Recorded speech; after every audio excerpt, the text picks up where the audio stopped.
Mewn cymunedau ledled Deyrnas Unedig, mae gormod o bobl â Parkinsons yn dal i aros am y gofal maen nhw'n ei heiddi. Ond yma, mae rhywbeth yn newid.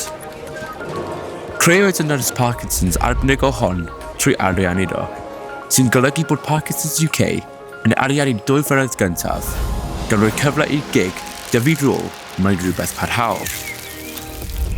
Ond nid ddim yn ariannu rôl yn unig, roedd rydyn gweithio gyda'r gig i helpu i barhau i'r dyfodol.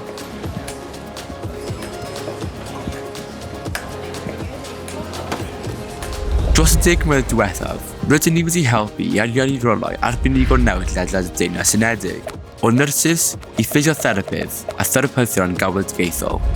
Yma, mae'n golygu gofal gwell, gyda rhywun i siarad i phan mae'n bwysig, a llai o'r derbryniadau i'r ysbyty. Dechrau bach, newid mawr, dyna'r syniad. Gyda cefnogaeth, gall yn sicrhau mwy o nyrsys Parkinson's arbenigol fel hyn, ledled y Deyrnas Unedig. Oherwydd nid un nyrs Parkinson's arbenigol i diwedd y stori, dyma'r dechrau. A gyda'ch help chi, gallwn creu mwy gyda'n gilydd.